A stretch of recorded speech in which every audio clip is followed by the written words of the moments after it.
यहाँ पे दो टाइप के मास होते हैं। अब हम आज देखने वाले हैं कि परसेंटेज एलिमेंट के ऊपर से हम लोगों को फॉर्मूला कैसे मिलता है। ओके, तो उसके लिए हमें क्या करना पड़ता है। तो अभी हमें जो है वो यहाँ पे हम देखें तो ये हो रहा है हमारा ग्लूकोज, ठीक है, ये हो रहा है हमारा ग्लूकोज, ये हो गया मोलिकुलर फॉर्मूला और ये हो गया आपका मोलिकुलर वेट। समझ रहे हो आप बात। अब आप थोड़ा सा ये समझो कि अब अगर ऐसा लिखूं CH2O, तो ये है ना सिर्फ और सिर्फ ये बताता है, इसको इंपेरिकल फॉर्मूला बोलते हैं। इसका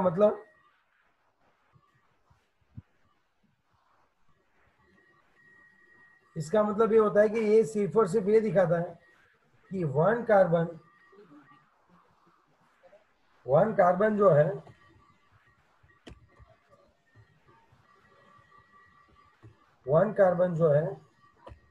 वो कैसे रहता है, वो मैं आपको बता दूं। CH2O, तो यहाँ पे आप एक बात समझो कि इसका मतलब होता है इंपेरिकल फॉर्मूला है। कौन सा फॉर्मूला है बच्चों? इंपेरिकल। इसका मतलब ये है कि ये,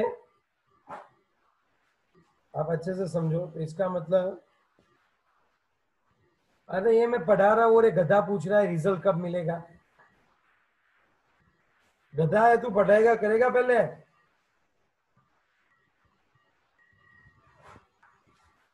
ये हो गया आपका CH2O इंपेरिकल फॉर्मूला। तो यहाँ पे ये देखो C6H12O6 है। तो इसमें से मैं क्या करने वाला हूँ, गधे पढ़ ले पहले, इसमें से मैं कॉमन निकाल लेता हूँ। किसको कॉमन निकालूंगा? 6 12 6, तो इसमें से एक कॉमन ये निकल गया CH2O, तो इसको इंपेरिकल फॉर्मूला बोलते हैं। It shows only proportion. ये बताता है कि अगर आपका कार्बन 1 है तो हाइड्रोजन के एटम 2 होंगे।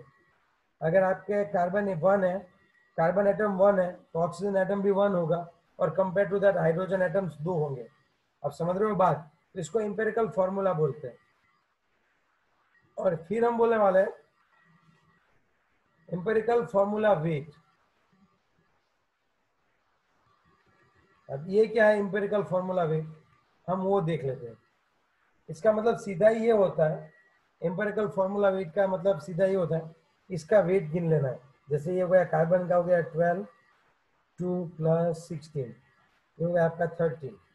अब समझ रहे हो बात मैं क्या बोलना चाहता हूँ।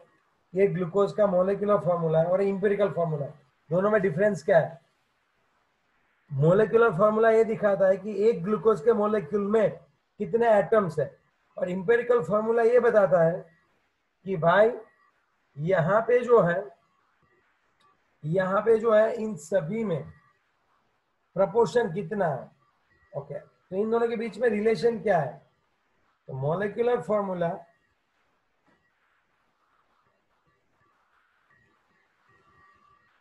Is equal to N into empirical formula. याद रखना है बात, molecular formula is equal to N into क्या होने वाला है बच्चों? N इंटू क्या होने वाला है? Empirical formula. सर N क्या है? सर N नहीं पता चला, तो आप N इज इक्वल टू हम क्या बोल सकते हैं? Molecular weight divided by empirical formula weight, 180 by 30। देखो मोलिकुलर वेट कितना है? 180, और ये इंपेरिकल फॉर्मूला है तो उसका वेट कितना मिला? 30। 180 by 30 कितना आंसर आएगा? 6। तो अगर आपको इंपेरिकल फॉर्मूला पता है, उसको आप 6 से मल्टीप्लाई करोगे तो आपको ग्लूकोज का मोलिकुलर फॉर्मूला मिल जाएगा। ये बात आपको अच्छे से समझनी है बच्चों। चित्रा समझ में आ रही है बात? यस सर, आ रही है थोड़ी बहुत। तो अभी एक काम करो, अगर ऐसी बात है तो आप ये याद रख लो कि भाई एक होता है मोलिकुलर वेट, और एक होता है मोलिकुलर फॉर्मूला जो हमने पढ़ा है, यस और नो। और ये यस सर। होता है इंपेरिकल फॉर्मूला। उसमें क्या होता है, कॉमन निकाल देना है। सपोज ग्लूकोज का C6H12O6 है, इसका कॉमन कितना होता है? CH2O। इंपेरिकल फॉर्मूला सिर्फ और सिर्फ एक दूसरे का, हम कैसे जैम में लिखते हैं ना, 1 जैम 2 जैम 1 प्रपोर्शन के लिए, सेम है, ऐसा ही है। ओके, 1 जैम 2 जैम 1 है, नथिंग एल्स। दूसरी मैं एक बात बताऊं, तो अगर आपको मोलिकुलर फॉर्मूला चाहिए, it's n into empirical formula मिलेगा। और अगर तो फिर n क्या है, फिर n is equal to molecular weight divided bye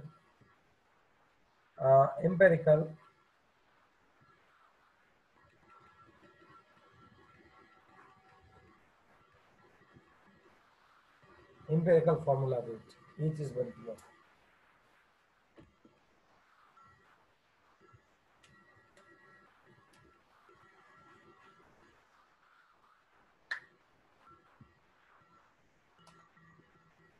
चलो, इसमें अगर किसी को कोई डाउट है तो मुझे पूछ सकता है।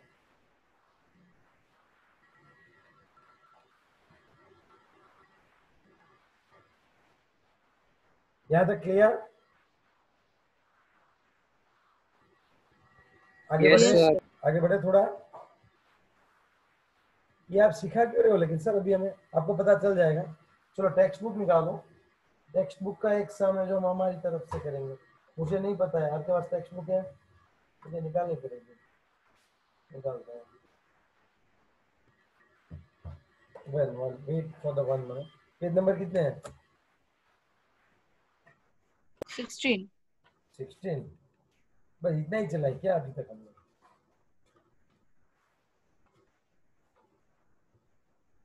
चलो, प्रॉब्लम नंबर लेते हैं 1.2।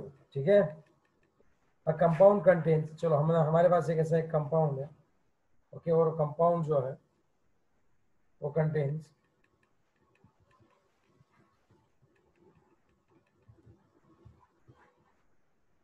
एलिमेंट दिए हुए हैं। यहाँ पे एलिमेंट है, आपको कैसे करना है वो मैं बता दूँ।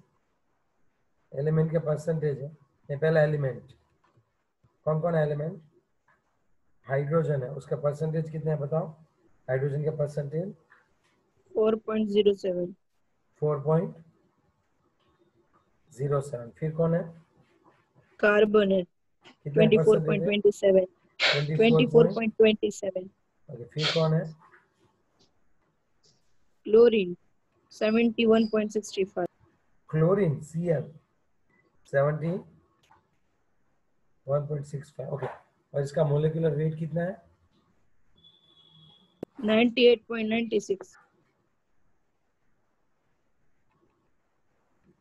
So is it clear?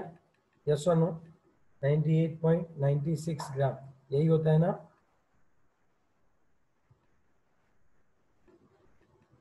है ना? यस इतना सर। दिया है, आपको ढूंढना क्या है पता है? You will have to find out empirical formula and molecular formula. ये दोनों आपको ढूंढना है। कौन कौन ढूंढना है बच्चों आपको? Empirical formula as well as molecular formula. तो सबसे पहला स्टेप क्या होगा वो मैं बताता हूँ आपको। हाँ यश बता। यश, क्वेश्चन समझ में आया यश? Yes, sir. पहले हम क्या करते Molecular. थे? फॉर्मूला के ऊपर से परसेंटेज कल निकाला है, आज परसेंटेज के ऊपर से हम क्या करने वाले हैं? फॉर्मूला निकालने वाले हैं। समझ रहे हो? तो पहला स्टेप क्या क्या पता है? Just find out the number of moles of each element. Number of mole, वो कैसे निकालते हैं? चलो, तो मैं आपको एक बात बता दूं, आपको क्या करना है? 4.07 डिवाइडेड बाय 1 कर देना है। What will be the answer? Same ही आएगा. Okay, 24.27 divided by 12. What will be the answer? पर इसमें क्यों 12?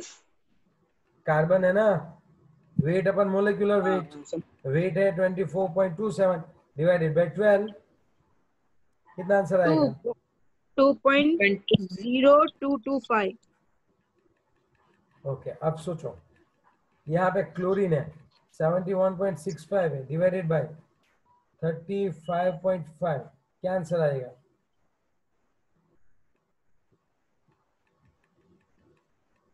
2.0183 इतना है, उसके आगे 00। ओके ओके, तो ये हमने क्या ढूंढे? Number of moles.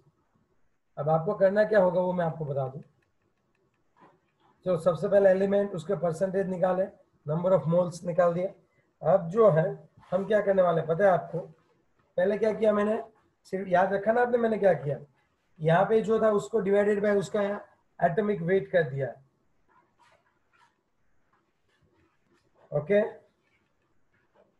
अब हम क्या करेंगे, होल नंबर लेना चाहते हैं, होल नंबर निकालेंगे। वो क्या है होल नंबर, और वो कैसे निकालते हैं बताता हूँ। इन तीनों में से सबसे छोटा कौन है? हाइड्रोजन का नंबर ऑफ मोल। हाइड्रोजन। क्या नहीं इन तीन नहीं नहीं, वैल्यू में से, इन तीन वैल्यू में से सबसे कम मोल किसके है, सबसे छोटी वैल्यू किसकी है? क्लोरीन।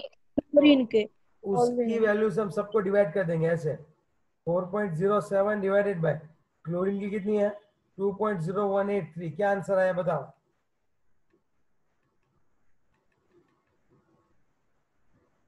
वन 1.9539। तू लिख सकता हूँ? Yes sir. चलो ये है 2.0225 divided by 2.0183, almost one answer आएगा। और 2.0183 divided by 2.0183, what will be the answer? 1। Yes और नो? Yes sir. तो अब मुझे बताओ कि यहाँ पे क्या होता होगा। हाइड्रोजन जो है कितने है भाई, 2 है। कार्बन, ओके, तो मैं क्या लिख सकता हूँ कि अब जो है मुझे होल नंबर मिल गए, यस और नो? तो यहाँ पे मुझे इंपेरिकल फार्मूला भी मिल जाएगा आराम से। इंपेरिकल फार्मूला क्या होगा तो बता पाएगा? इंपेरिकल फार्मूला क्या होता होगा बताओ? सी कितना है? C1 टू H2 और Cl 1 की 2 1। वन। वन। कैसे लिखा हो पता चला इंपेरिकल फार्मूला? सबसे यस सर। कम नंबर हमें यहाँ पे पता चल गया। सबसे पहले मैंने क्या किया, जो आप में सबसे पहले हम क्या करते हैं वो मैं आपको बता दूं। सबसे पहले हम लोग यहाँ पे एलिमेंट लिखते हैं, नेम ऑफ एलिमेंट। उसके बाद हमने यहाँ पे परसेंटेज लिखे। After writing this percentage we are just going to divide it with the atomic number, atomic mass. Hydrogen है तो 1, कार्बन है तो 12, सो आई विल गेट मोल। मोल मिल गए एक बार, फिर मैं सबसे छोटा होल नंबर, मैं इनको प्रपोर्शन में कन्वर्ट करना चाहता था। तो इन तीनों में से सबसे छोटा नंबर कौन है, 2.0183। तो उनसे सबको डिवाइड करूंगा तो मुझे यहाँ पे होल नंबर मिलेगा। And after getting this whole number I can get empirical formula. हो गया ये यहाँ तक क्लियर बच्चों? चलो आ जाएगा यस। ये बात रहती है, ठीक है। चलो अब इंपेरिकल फॉर्मूला मास निकालते हैं, कितना आता है बताओ? इंपेरिकल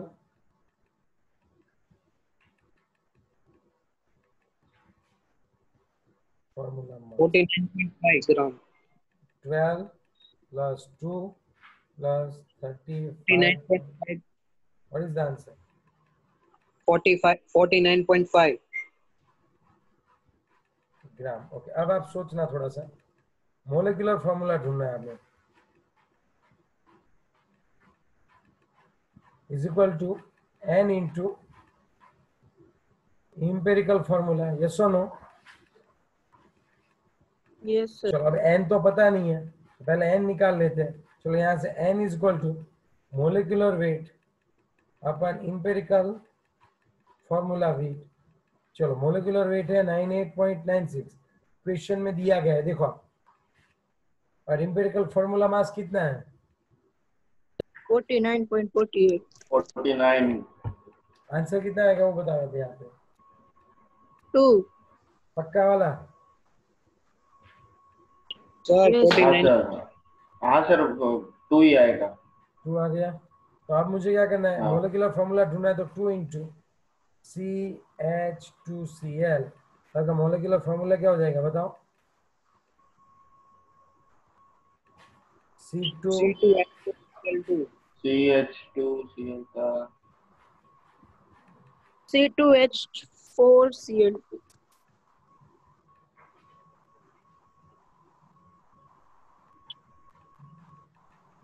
ये वाली बनती है पूरी बात बच्चों।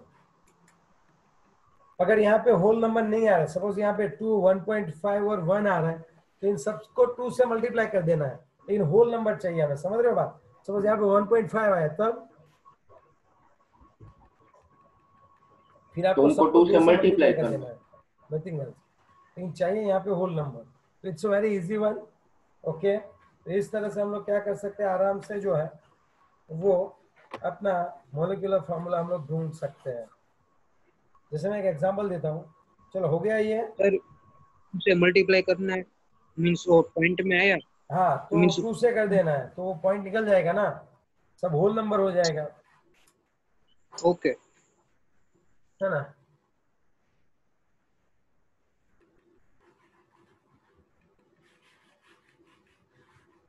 चलो रेडी, आगे बढ़े। यस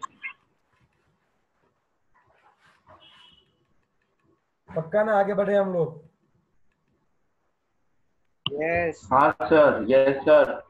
चलो क्वेश्चन है एक्सरसाइज में एक है, जैसे कि एक्सरसाइज का हम लोग कितना कर रहे थे, हम लोग कर रहे थे एक्सरसाइज का, चलो आपने घर से किए, मैंने एक्सरसाइज के जो दिए थे वो हाँ सर। 1.3 ऐसा लिखा है कि डिटरमाइन द इंपेरिकल फार्मूला। हमें आगे नहीं कुछ सोचना है, हमें सिर्फ और सिर्फ इंपेरिकल फार्मूला ढूंढना है। ओके, कौन कौन है एलिमेंट वो देखते हैं। देखो बच्चों, एलिमेंट देख लेते हैं हम लोग। सबसे पहले एलिमेंट की बात करें तो एंड ऑक्सीजन। FeN ऑक्सीजन है। चलो इसके परसेंटेज देखते हैं, परसेंटेज दिए होंगे 69 9 9 और दूसरा जो है वो, 30.1 अब मुझे मोल्स ढूंढने हैं, कैसे निकलेंगे बताओ। 69.9 डिवाइडेड बाय कितना होगा, Fe का एटॉमिक वेट। या एक काम करो ना, एक कॉलम अलग से ही बना दो, कोई दिक्कत ही नहीं होगी। यहाँ पे मैं एटॉमिक वेट की कॉलम बना देता हूँ। चलो इसका होता है 56 अराउंड होता है, और इसका होता है 16। अब मोल्स कितने होंगे वो बताओ। 1.248 1.248, ठीक है। और यहाँ पे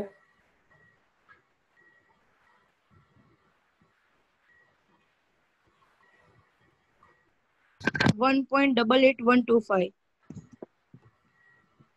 1.88, 125 ओके ठीक है। अब हम एक काम कर सकते हैं, मोल भी हमें मिल गए। अब आप बताओ, अब हम कर क्या सकते हैं, आप मुझे अच्छे से बताओ। चलो अब हम क्या करने वाले हैं यहाँ पे, इसमें से जो छोटा उसको डिवाइड करने का। यस, होल नंबर लेगा आप। चलो कैसे आएगा बताओ, इन दोनों में से छोटा कौन है, ऊपर वाला Fe का क्या आएगा बताओ आंसर। 1 इज इक्वल टू,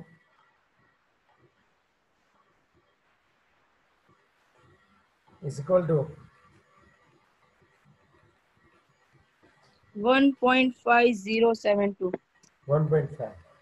अब हम ऐसे लिख सकते हैं Fe1 है, तो सामने ऑक्सीजन कितना है 0.5, लेकिन अब हम ऐसा बहुत 1.5, तो ऐसे हम बहुत लिखते नहीं है कि कभी आप ऐसे लिखते हैं empirical formula is equal to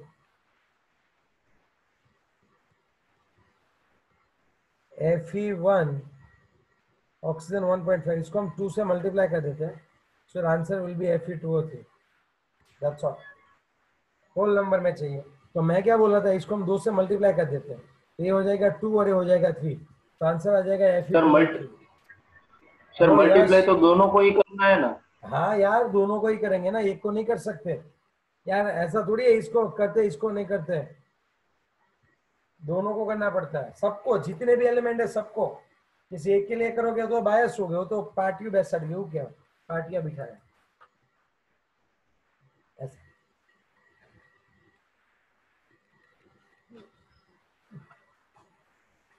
चलो रेडी,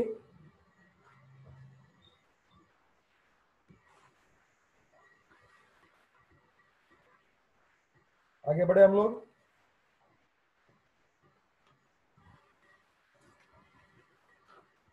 सर 1 मिनट रुको, लास्ट का लिखना है। हाँ लिख लो, कोई दिक्कत नहीं है।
चलो नेक्स्ट वन। अब तो भाई लिख लिया कि नहीं तूने? मैंने कब का लिख लिया सर। सर हाँ बोल बच्चे। जिसमें मॉलिक्यूलर फॉर्मूला में निकालने को बोलेंगे तो उसमें हमें मोलर मास दिया ही होगा ना कंपलसरी? कंपलसरी दिया होगा, अदरवाइज नहीं हाँ। निकाल सकते बच्चे। Okay sir. ओके, अब मैं आपको एक बहुत ही अच्छी सी बात बताने जाने वाला हूँ। एक चीज होती है स्टोइकियोमेट्री। एक जो चीज होती है वो क्या होती है बच्चों, अच्छे से मैं अगर आपको बताऊं तो, एक जो है वो होता है स्टोइकियोमेट्रिक रिएक्शन।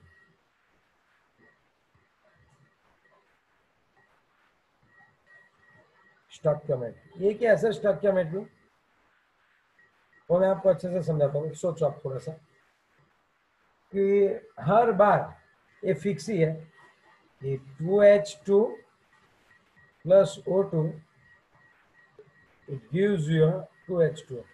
तो यहाँ कभी ऐसा नहीं हो सकता कि 3H2 plus O2 it gives you 2H2, ये कभी नहीं हो सकता भाई। समझ रहे हो बात? मास आप लोग क्या करते हो, इक्वेशन जब बैलेंस करके लिखते हो तो इक्वेशन बैलेंस क्यों करते हो? ऐसे ही लिख दो ना कि हाइड्रोजन ऑक्सीजन दोनों मिल गए और दोनों ने H2O बना दिया, ऐसे लिखो ना। अब बैलेंस क्यों करते हो बच्चों? दोनों साइड मास इक्वल करने के लिए। यस, मास कंजर्वेशन लॉ होता है सर, केमिकल कॉम्बिनेशंस के लॉ होते हैं। लेकिन लास्ट में ये लोग हमें स्टोइकियोमेट्री सिखाते हैं कि कोई भी केमिकल्स कैसे भी रिएक्ट नहीं करते हैं, ठीक है? उनके लिए प्रॉपर, सपोज आप एक काम करो, आपने बहुत सारा हाइड्रोजन ले लिया, बहुत सारा, अनलिमिटेड, ओके? सुनाई दे रहा है ना बच्चों आपको मैं जो बोल रहा हूँ? और उसमें आपने ऑक्सीजन कितना यस डाला सर। पता है? उसमें आपने सिर्फ ऑक्सीजन 2 ही डाले। तो आप सोचो आप कितने पानी के मॉलिक्यूल्स बनेंगे, आप सोच के बताना, ऐसे ऐसे मत बता देना, सोच के बताना। ये यहाँ पे बॉक्स है, अब आप सोच के बताओ कि इसमें पानी के सिर्फ 2 ही मॉलिक्यूल बनेंगे ना? कितने बनेंगे? 2। मैं कुछ बोल दूंगा तुझे, 4 ऑक्सीजन एटम्स है यहाँ पे, 4। समझे बात? हाँ 4 बनेंगे। H2O, चलो सपोज A4 बन गए, H2 इसने एक और लिया, इसने एक और लिया, इसने और लिया, इसने और लिया, 4 H2O बन गए। तो बाकी कौन बचा बताओ? H2। बाकी कौन बचा? H2 बचा ना? हाइड्रोजन गैस हाँ, कितना बचा? 4। तो जरूरी तो नहीं था। ओके, तो इसमें है ना रिएक्शन, पानी के मॉलिक्यूल्स बनना रुक किसकी वजह से गया वो बताओ? कौन यहाँ पे कम पड़ा हमें? ऑक्सीजन की वजह से। तो ऑक्सीजन को लिमिटिंग रिएजेंट बोलते हैं कि उसने केमिकल प्रोसेस को लिमिटेड कर दिया और उसकी अमाउंट कम, अमाउंट नहीं उसके मोल्स कम थे और उसका जो स्टोइकियोमेट्री है उसके हिसाब से वो कम थे। समझे बात? मींस यहाँ सर पे उसका मीनिंग है, सर नहीं स्टोइकियोमेट्री समझ आया। ओके, ये रिएक्शन किसने लिमिट की वो बताओ? ये रिएक्शन किसकी वजह से रुक गई? ऑक्सीजन गैस ने। ऑक्सीजन की तो वजह उसको से। लिमिटिंग रिएजेंट बोलते हैं। जो कोई भी एंड हो जाता है, खत्म हो जाता है और जिसकी वजह से रिएक्शन रुक जाती है तो उसको लिमिटिंग रिएजेंट बोलते हैं बच्चों। आई बात समझ में? ये कितनी वो बार? तो आगे तो स्टोकियोमेट्री क्या होता है? ओके, तो यहाँ पे स्टोकियोमेट्री ये होता है कि यहाँ पे ऑक्सीजन जो है वो फिक्स अमाउंट में हाइड्रोजन के साथ रिएक्ट करते हैं। ये नहीं है कि यहाँ पे कितने 8 मोलेक्यूल है तो ये 8 के साथ रिएक्ट करेंगे, नहीं। यहाँ पे हर बार 2 molecules of dihydrogen will react with 1 molecule of oxygen to produce 2 molecule of water। ये स्टोकियोमेट्री बोलते हैं। स्टोकियोमेट्रिक मतलब अच्छे प्रपोर्शन में रिएक्ट करना, कैलकुलेशन बेस्ड काम होता है। समझ रहे हो बात?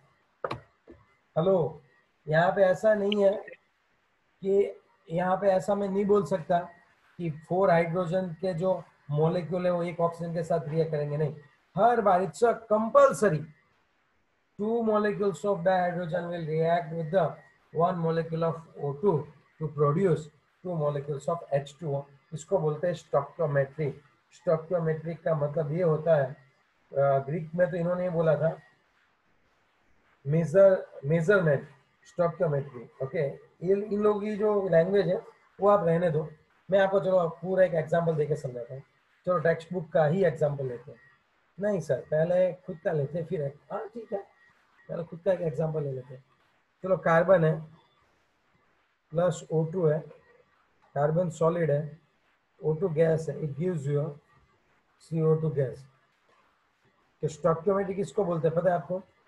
कार्बन का 1 मोल जो है, चलो कार्बन का 1 मोल O2 के कितने साथ रिएक्ट करेगा? O2 के 2 1 मोल मोल के के साथ। साथ रिएक्ट करेगा और 1 मोल CO2 बनाएगा। Is it sir clear? O2 के 2 मोल नहीं हो गए? क्या हुआ? ऑक्सीजन के 2 मोल नहीं हो गए? गधे जैसी बात क्यों कर रहा है? O2 है तो 1 मोल O2 है और यहाँ पे CO2 के 1 मोल है। ओके मैथ्स थोड़ी ना है तेरा, पहले भी 2 बार समझा चुका हूँ, इसीलिए तो इसको स्टोकियोमेट्री बोलते हैं।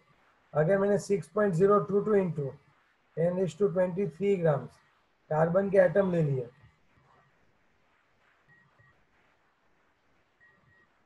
तो यहाँ पे आप थोड़ा देखो, यहाँ पे कितना होगा बताओ? 6.022 इंटू 10⁻23 मोलेक्यूल्स O2 है ये, इन दोनों के साथ रिएक्शन होगा, ये दोनों रिएक्ट करेंगे और बनाएंगे क्या? 6.022 इंटू 10⁻23 क्या बना देंगे बताओ? CO2। ये CO2 ये नंबर ऑफ मॉलिक्यूल्स है। अगर वेट देखो, ये मोल के बारे में बताया, नंबर ऑफ मॉलिक्यूल्स के बारे में बताया, अब कौन है बताओ? मोल, नंबर ऑफ मॉलिक्यूल्स, उसके बाद कौन है वो बताओ? उसके बाद वेट के तौर पे कार्बन का 12 ग्राम है तो हर बार ऑक्सीजन के 32 ग्राम। देखो 32 लिख रहा हूँ, 16 एक एटम का होता है और दूसरा एटम है तो 62, तो हर बार 12 ग्राम जो है वो किसके साथ रिएक्ट करेगा बच्चों? 32 ग्राम के साथ रिएक्ट करेगा और यहाँ पे हर बार 44 ओ ग्राम सर CO2 बनेगा। अब तुम मास देख लो, मास कंजर्वेशन फॉलो होता है कि नहीं देख लो। सर हाँ बोल, यहाँ पे 64 नहीं आएगा? कितना और O2 में कितना? O2 में 64 नहीं आएगा? एक एटम का 32 ग्राम होता है ना? नहीं नहीं नहीं, 16 होता है एक ऑक्सीजन का। तो एक का 16 होता हाँ हाँ समझ में आ गया। दो के 32, तो 32 प्लस 12 कितना होता है? 32 प्लस 12, 44 14 दैट्स ऑट। चलो तो अब हम 44। लोग आगे बढ़ते हैं, ठीक है।